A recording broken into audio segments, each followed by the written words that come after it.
Good morning ఏం లేదు అనుకోవచ్చు పక్షాలు కాబట్టి ఎవరు నాలేశ్వర అంత బాగుంటుంది. గుడ్ మార్నింగ్ అంటే గుడ్ మార్నింగ్ ఎర్నింగ్ కారణం ఏంటంటే మనం ఎప్పుడు ఫ్రెష్గా ఉండాలి. దేశంలో ఫ్రెష్గా ఉంటాం కదా, ఆ రకంగా మనం గుడ్ మార్నింగ్ అంటాం. అయితే ఇక్కడ ఏంటంటే మైసెల్ఫ్ డాక్టర్ రవీందర్ రెడ్డి, నేను నా పేరు రవీందర్ రెడ్డి, నేను చేసేది డాక్టర్ రవీందర్ రెడ్డి అని చెప్తున్నా.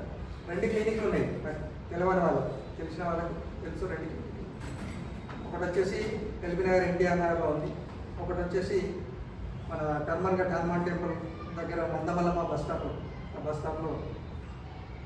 2 క్లినిక్లలో అంటే వాస్తవంగా పెట్టుబడి లేదు. అది కూడా వచ్చిన వాళ్ళకు కూర్చుతే డబ్బులు వస్తాయి. అంతా తెలుసా అంటే వాళ్ళ ఏడిపించి కూడా డబ్బులు తీసుకొస్తారు. అయితే వాస్తవంగా ఏంటంటే అది మనం క్లినిక్ పోయినప్పుడే డబ్బులు వస్తాయి. మనం ఇంట్లో ఉంటే ఇప్పుడు ఎవరైనా సరే పని చేసే వాళ్ళు పని చేస్తేనే డబ్బులు వస్తాయి. ఇంట్లో ఉంటే పైసలు వచ్చే వాళ్ళు ఎవరైనా ఉన్నారా? ఇక్కడ ఉంటే ఈ బిజినెస్ అయితే వాళ్ళకి వస్తుంది. ఆ రకంగా ఏంటంటే మేము మేడం చెప్పింది ఆల్రెడీ, ఇంజనీర్ మేము ఒకటి బిల్డింగ్ కన్స్ట్రక్షన్ చేయించుకుంటున్నాం ఇక్కడనే పక్కనే సామనగర్ అని చెప్పేసి అవుతారు. అది చేయించుకునేటప్పుడు ఆ ఇంజనీర్ సార్ ఏం చేసిందంటే నీ ఆధార్ కార్డు ఇవ్వమ్మా అంటే మాకు అంత క్లోజ్నెస్ ఉండే ఒక అన్నదమ్ములాగా, నీ ఆధార్ కార్డు ఇవ్వమ్మా అనగానే మీరు అందరు కూడా అట్లనే ఇచ్చారనుకుంటా. ఇచ్చిరా అంతేనా? అంటే ప్లాన్కి ఏం తెలవకుండా ఇచ్చేసారు. ఎవరైనా సరే ఇవాళ ఆధార్ కార్డు అడిగితే భయపడతారు, కానీ మేమేం భయపడలేదు.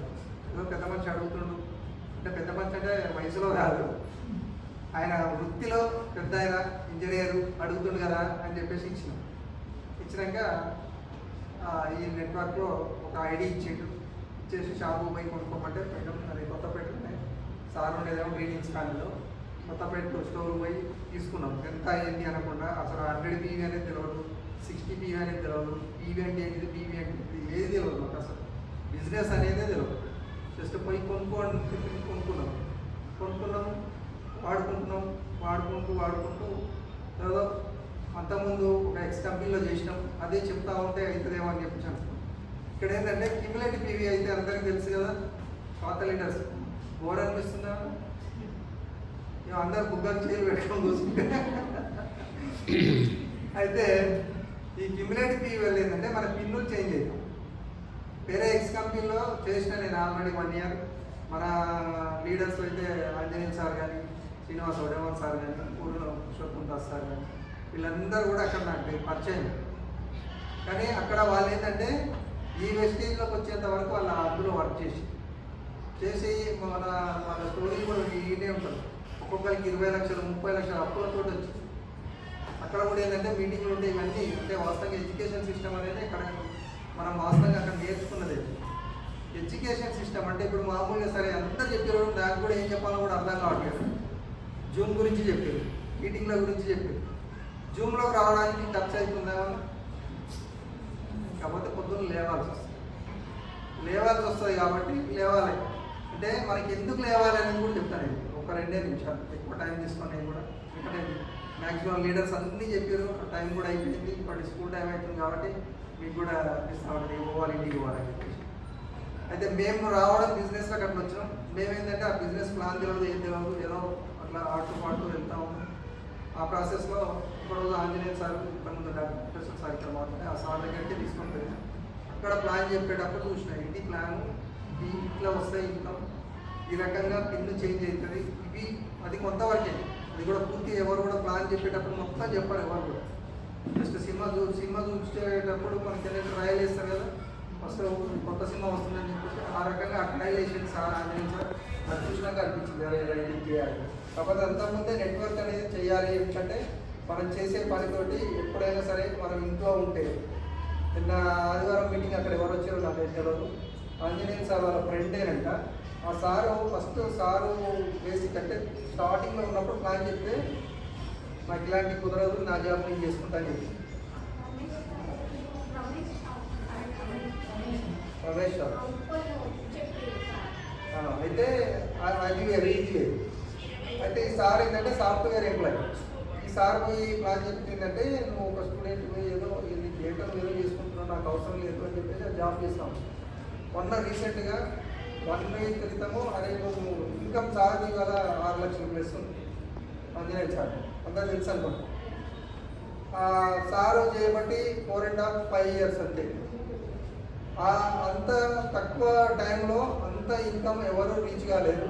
ఇంకోటి ఏంటంటే ఎక్కడైనా సరే మనం ఎవరిలో తొక్కితే తప్ప మనం పైకి రాలేదు, వేరే బిజినెస్లో అసలు ఎక్కడైనా సరే. ఇంకోటి ఏంటంటే మనం ఏది పెట్టినా కానీ కాంపిటీషన్ కంపల్సరీ. ఇప్పుడు ఇక్కడ బోర్వెల్ బస్సులు కానీ ఇలా రకరకాల ఫీల్డ్లో నుంచి ఉన్నారు కదా. బోర్వెల్ ఇంతకుముందు సౌత్ ఆఫ్రికా పోయి బాగా డబ్బులు సంపాదించిన వాళ్ళు ఉన్నారు స్టార్టింగ్లో పోయి. ఇక్కడేమో కీలు కాకండి అనుకుందని చెప్పేసి నెక్స్ట్ ఏమైందంటే అందరు మనోళ్ళందరూ అక్కడే పోయి అంటే అది కాంపిటీషన్. ఇప్పుడు ఇక్కడ ఎట్లుందో అక్కడ కూడా అదే పరిస్థితి. అసలు అక్కడ ఉండలేరు, బండ్లు తీసుకురాలేదు ఆ పరిస్థితి. ఏ బిజినెస్ చేసినా కిరాణా షాప్ పెట్టే పక్కన కిరాణా షాప్. మేము ఎన్టీఆర్లో క్లినిక్ పెట్టినప్పుడు ఒక 3 క్లినిక్లు ఉంటాయి. నాదే 3వ క్లినిక్ ఉంటే ఫస్ట్ 2 ఉండే. ఇవాళ మీరు ఆ ఎన్టీఆర్ నగర్ ఇక్కడ భరత నుంచి ఆ మార్కెట్ దాకా మీరు ఒక్కసారి బండి వేసుకొని కిందపోతే 2 ఒక క్లినిక్ ఉంది. అంటే కాంపిటీషన్ అట్లా అయిపోయింది. ఏ దాంట్లో కూడా కాంపిటీషన్ లేదు అనేది లేదు. ఓన్లీ వెస్టేజ్లోనే కాంపిటీషన్ లేదు. జస్ట్ మిమ్మల్ని పైకి తీసుకొస్తే ఆటోమేటిక్గా ఎవరైతే మిమ్మల్ని తీసుకొచ్చినా వాళ్ళు పైకి వస్తారు. మిమ్మల్ని డెవలప్ చేయకుండా వాళ్ళు మాత్రం డెవలప్ కాదు. ఇది మాత్రం పక్కా గుర్తుపెట్టుకోండి. ఇక్కడ బిజినెస్ చేసిన వాళ్ళు ఎవరైనా సరే ఒకటే గుర్తుపెట్టుకోండి, నేను చేస్తే నా పైన వాళ్ళకి పోతున్నాయని విషయం మాత్రం ఎప్పుడు అనుకుంటే మాత్రం మీరు పైకి రాలేదు. ఇది మాత్రం పక్కా. ఇంకోటి సార్ అంటే ఇంతకుముందు నో అన్నారు, నెక్స్ట్ ఆప్షన్ అంతే. ఇంకొకరు వస్తారు, మీరు కాకపోతే ఇంకొకరు వస్తారు. అది ఇంతమంది ఆంజనేయ సార్ చెప్పిందే జస్ట్ ఒక 1 వీక్ క్రితం ఏంటంటే వాళ్ళ ఫ్రెండ్ మళ్ళీ టచ్ చేశారే నీకు ఇన్కమ్ బాగా వస్తుంది, నాకు పొద్దున పోతే సాయంత్రం వరకు ఇదే పని అవుతుంది, అసలు ఏం చేస్తున్నాం ఏమవుతుంది, మనం అనుకున్న డ్రీమ్స్ నెరవేరట్లేదు, నేను కూడా చేస్తా అని చెప్పేసి ఆధార్ కార్డు ఇస్తా అని చెప్పేసి అన్నాను. ఒక 1 వీక్ జస్ట్ ఒక రీసెంట్గా అంటే సాటర్డేనో ఫ్రైడేనో యాక్సిడెంట్ అయ్యాను. వాళ్ళ ఫ్యామిలీ పరిస్థితి నాకు నిజంగా ఉన్న ఆ మీటింగ్లో నాకు ఏం మాట్లాడాలో కూడా అర్థం కాదు, అంత ఘోరమైన పరిస్థితి. అదే ఈ వెస్టేజ్లో అయితే 3 జనరేషన్ అని చెప్తారు కదా. ఖచ్చితంగా ఏంటంటే ఇవాళ నేను డాక్టర్, నా కొడుకు డాక్టర్ కావాలని రూల్ లేదు, ఇంజనీర్ కొడుకు ఇంజనీర్ కావాలని రూల్ లేదు. ఒక సాఫ్ట్వేర్ ఎంప్లాయీ ఆయన చేసే జాబ్, ఆయన చనిపోతే జాబ్ ఎవరికి వస్తుందా? చేసే అవకాశం ఉందా? ఇంట్లో భార్య కూడా చేయలేదు. ఇది మాత్రం చెప్తాను. ఇక్కడ ఈ వ్యక్తి ఏంటంటే మనం కాదు, మన పిల్లలు కూడా చేయొచ్చు. చేసేది ఏముంది, జస్ట్ పేస్ట్ తీసుకొచ్చుకోవాలి, మనం తోముకోవాలి, సబ్బు తెచ్చుకోవాలి, స్నానం చేయాలి, ఇదే పని. ఒకటేంటంటే లాస్ట్ ఫైనల్గా చెప్తున్నా, మనం ఇప్పుడు మామూలుగా తిరుపతి పోవాలనుకుంటున్నాం, మన లోన్ కారైపోతున్నాం, తిరుపతి ఇక్కడ నుంచి మనం పోయేటప్పుడు మధ్యలో ఎన్నో టోల్ గేట్లు ఉంటాయి, ఎన్నో బ్రేక్ కట్టాలు ఉంటాయి. బ్రేక్ కట్టాలు ఉన్నాయని, టోల్ గేట్లు ఉన్నాయని చెప్పేసి ఆగిపోతారా? తిరుపతి పోతారు కదా. ఇక్కడ మీ డ్రీమ్ కోసం మీరు ఎవరైతే అనుకుంటున్నారో ఆ డ్రీమ్ కోసం మనకు డ్రీమ్ గుర్తుండాలి. అంటే మనం ఇక్కడి నుంచి తిరుపతి పోతున్నాం అనేది గుర్తుండాలి. మధ్యలో బ్రేక్ కట్ వచ్చిందని చెప్పేసి ఒకప్పుడు ఉండేది ఇంటిలో బ్రేక్ కట్, ఇప్పుడంటే తగ్గిపోయినాయి. అంత బ్రేక్ కట్ వచ్చిందని చెప్పేసి బండి స్లో అయిపోయి ఎంత తిప్పుతారా? ఇక్కడ కూడా మీకు పొద్దున్న లేస్తే మీ డ్రీమ్ గుర్తు రావాలి.